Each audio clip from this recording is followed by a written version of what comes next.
Since I was a child, I've always felt the need to move my hands and fiddle with objects. My parents would always pest me about it, how I couldn't do well with keeping them still and picking up and messing with things. This affected me in more parts of my life than I would think of.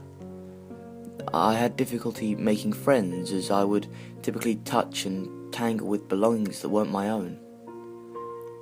This was because I began to grow an intolerable, unrelenting madness when my hands didn't move, even for a short period of time. The condition became so common after that I sometimes wouldn't even feel or notice my own movement. Others would question curiously why my fingers contorted and twisted in conversation, or why I would loudly tap on the desk during the middle of an essential test. I would only apologise and say it was just a habit of mine. My parents never saw it as any real issue, as they believed it to be common for my early age. My hands, with no surprise, also had a damaging impact on my process of sleep over the years. The feeling of my fingers became much more noticeable when I would seek rest. They dragged, curled, rapidly spread apart and closed, and did other movements that would interrupt my falling into sleep. Sleep medication helped to a point, but began to be ineffective when the problem continued to develop. After years of attempting to cope with the problem, I took on a career that would involve an amount of finger movement, such as typing, in hopes that it would progressively lower my urges. I worked in an office building, and to my surprise, the problem never bothered me as much during the day. I still felt the urge to tighten and stretch my fingers, but it was never an obstacle to any task. I felt like a normal human. Everything would change at night when I would be alone. The problem always returned, far worse, more than I could handle. It was because of this phenomenon that I began to see the condition more as a possession. This sounds completely insane, I know, but my hands seemed to come alive in some sort of way when I was alone and exposed. They felt more there, more apparent than any other part of my body. With my parents out of my life and unable to refuse, I finally went to a doctor with this problem. He couldn't even explain what the source of the condition was, as he had never seen an issue that was acquainted with the hand such as this. He compared it most to restless leg syndrome, which was classified as urges to move leg muscles to cease uncomfortable sensations. Had my problem not been as bad as it was, I would have gone by this comparison. My problem was not urges. I was positive that my hands physically moved themselves, that it was something that I had no real control of. The doctor's only word of advice was to do regular activities that would exercise my hands and fingers, movements that would, in a way, satisfy and possibly remove the urge over time. This only led to my fingers moving more, taking more control and seeking more attention than before. I remember a particular night where I first attempted to physically restrain my own hands in hopes of sleeping well for the first time in years. I used a roll of duct tape to wrap each hand, forcing each joint and knuckle into a tight, immobile fist. My hands were hardly stopped. After only minutes, they began to shake under the tape, rubbing against the material in a mix of cold sweat and burns from the friction. I forced my arms down to my sides as I lied on the bed, sweating entirely as my fists began to burn, itch and ache. They had always felt like some sort of controlling being, and I had put it in a cage which it was desperate to break free. I sawed the tape off with a knife as soon as I began to feel the pain spread up my wrists, going as far as my upper arm. This horrified me enough to where obeying my hands felt like a greater option. Once my hands were completely free, they went uncontrollable. They twitched and jerked and at the speed that I would not expect a human body to be capable of. The beast that I believed my hands to be were now in a blind rage, with every muscle and bone moving at once. They moved without my restraint until they began to slow to a stop, stalling as if were a vehicle empty on fuel. I collapsed on the floor that night, waking up with no feeling in my arms or muscles at all, and not much more anywhere else. That was the last time I ever attempted to restrain my own hands. But strangely enough, I didn't ever feel the need to from that point. The unknown condition after that night seemed to have left me. I often grew paranoid that it would come back, perhaps worse than before, but my condition appeared to have healed itself. I could still feel my hands as part of my body, but in the same way I would believe any normal human would. Perhaps the spirit that I thought possessed them became bored, unsatisfied with my suffering, and simply departed. I pondered these ideas, but never fully questioned why it was gone, as I was immeasurably relieved to have my hands at peace. A year later, I experienced a nightmare, a dream that was the first sight of the condition since it had stopped. I had dreamed of my own hands coming to life, rising above me as I awoke from a pleasant sleep. They rapidly rose above my head, pulling my arms along with them until I could feel them crack and break from the stretching. The hands twisted as if trying to escape from my own joints, like my body was their own prison.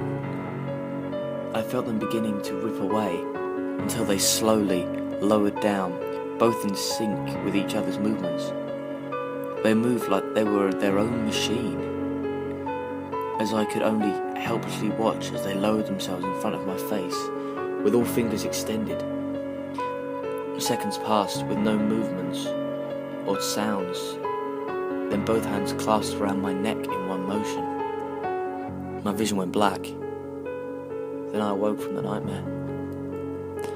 I was drenched in sweat, breathing heavily as anyone would after waking from a horror.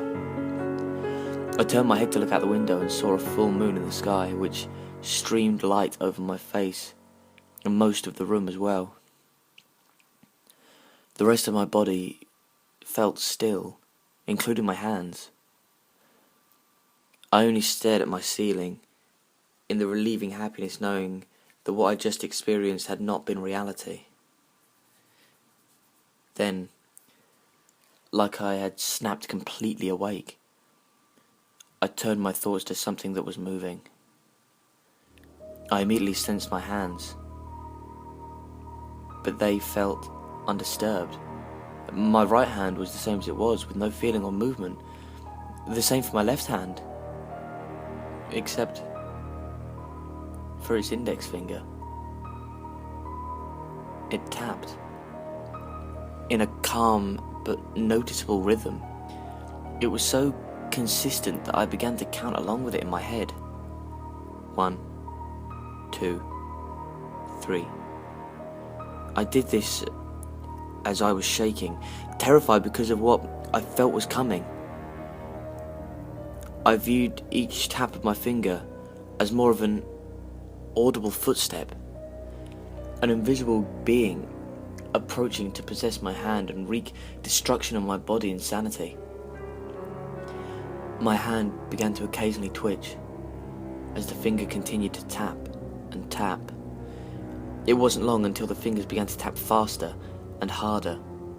My left middle finger joined in this rhythm, bringing more fear of my approaching suffering. I shook on my bed, still motionless, thinking of what I could do to prevent my hands from springing to life.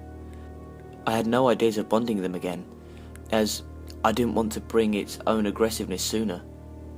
My left ring finger began to tap along, with all 3 fingers now sounding like the beat of a drum. They continued to grow in speed and strength, with my head beginning to shake more entirely. I leapt out of bed and stood the second my right hand began to move. I searched around the bedroom looking for any sort of restraint that could guarantee my safety. I opened my nightstand drawer to find the roll of duct tape, the same that I'd used a year ago. I went against my earliest state of mind and went to grab it for use. The second my right hand touched the tape, pain shot through it, which continued up my entire arm. I screamed and immediately withdrew. It was back. Both my hands, angered with my attempted efforts, began to move and contort with their own will. It took much of my strength to keep them down at my sides, which made my body rapidly become weaker. I searched for stronger restraints until the only real solution came to my mind. I had so long made an effort to restrain the problem, to control the problem I had. I'd never thought to destroy. I stumbled to the bathroom, still using much of my energy to keep my hands down. I had trouble opening the door with my hands moving the way they were. Each finger retreated from the doorknob with every reach, fighting to keep me trapped in the bedroom. I managed to get it in by using both hands. I opened only a few drawers in the bathroom until I found the knife I was searching for. My right hand immediately began to reject as soon as I touched it, causing a burning in both my hands that nearly caused me to withdraw. I wasn't going to let this happen, as I was determined not to be literally killed by my own hands. Pain began to spread more throughout my body as I gripped the knife tightly in my right hand. I went down on my left hand first. I felt no difference in pain when my index finger went first. I slammed the knife down on it with the most of the strength I had left, and it went with no resistance. The middle finger wasn't as easy. The knife slammed down on it, but only went halfway through. This may be because I had less strength to use it on the next swing. It went on the second hit. The right finger also went in one smooth swing. Blood began to drain out of my now desecrated hand, and then moved across the counter and onto the floor. Rather than swing down on the pinky, it severed off easily with a few saws of the knife, which took a little less energy than a full swing. I was just about to move on to the thumb when I realised the ineffectiveness of my current efforts. I wouldn't be able to cut off my other fingers in the same way, as I wouldn't be able to hold the knife properly. What remained of my left hand continued to spastically flail for life. I had almost accepted defeat, but I remembered a feature of my apartment. The sink in the kitchen had a powerful garbage disposal unit. The idea at any other moment would have been utterly insane, but in my suffering I was perfectly desperate to make this happen. I walked slower to the kitchen than I did to the bathroom. Blood continued to stream out of my left hand's remains. Pain was raging throughout my body at this point, as my hands punished me for my efforts of escape. It was becoming nearly impossible to keep them down, away from what other damage they could cause. I arrived in my kitchen and used my almost uncontrollable right hand to remove the drain filter from the sink. I immediately shoved my entire left hand down the drain sink, careful not to include my wrist with what I was about to erase. I hesitated for a moment, then reached for the disposal switch, but I was set that it must be done in order to keep myself alive. I turned on the switch and I screamed as I felt the remaining left hand begin to grind away. The pain was worse than it was before, but I couldn't tell if the pain was from the shredding of my hand or from the spirit that was rejecting my efforts.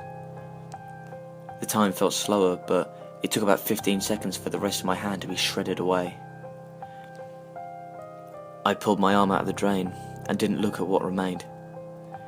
I went straight to my complete right hand, which was now completely still and calm. I paused, questioning why my right hand had ceased its efforts. I snapped to my senses. It was trying to fool me into stopping, into keeping the hand alive. It gave me the perfect moment to put the complete right hand into the drain and use the end of my left wrist, which was now a bloody stump, to turn on the disposal again. All the pain that I had felt before came back as twice the force. I screamed even louder as my right fingers went away at a slower pace. I could feel each finger flailing to escape the drain as they sunk deeper, being cut to silence as they were blended into a red pulp. Like the left hand before, the feeling in my hand stopped after time, the point at which they were no longer there. My entire body shook as I pulled my right arm out of the drain. I collapsed to the floor, letting each arm crash against down beside me, as I fell unconscious with all my energy drained. I awoke on a hospital bed. My memory was hazed, but I still knew where I had just came from and what I had been through. I wasn't sure how long I'd been there, but it must have been recent, as I still felt a slight pain in both my wrists. I looked down to see both ends of them heavily bandaged. I felt victorious at the sight, knowing that my hands had been destroyed and will no longer be controlling or haunting me like they had done all my life so far. The doctor walked into the room and performed a standard checkup procedure. He asked me a few questions and explained that I had been asleep in the hospital for a few days. He had told me that another apartment residents had heard screams and called authorities. They had arrived at my apartment to find me unconscious on the kitchen floor, with a deadly amount of blood pouring out where my hands once existed. A trail of blood could also be found from the sink drain, where they then knew that I had mutilated my own hands. I tried explaining to him my situation, that I had acted to save my own life. He listened to my story, but his expressions were not looks of understanding. His only response was that he would talk to me again once I had had a few more days of rest. He told me to try and keep relaxed, and that I would be perfectly safe and okay, despite losing both my hands. I knew that he, and most likely everyone else, believed I'd gone mad. I didn't care at that moment. I felt at peace again, conquering what had claimed control of my life all this time. My happiness made me laugh out loud quietly, as I simply stared at the ceiling from the hospital bed. I felt rather rested, which was unfamiliar to me. I didn't want to try and sleep again. I only continued to laugh, and I found myself blinking. It was very calming, as it had formed some sort of rhythm. It remained consistent, so I counted along with the blinking rhythm in my mind. 1, 2, 3.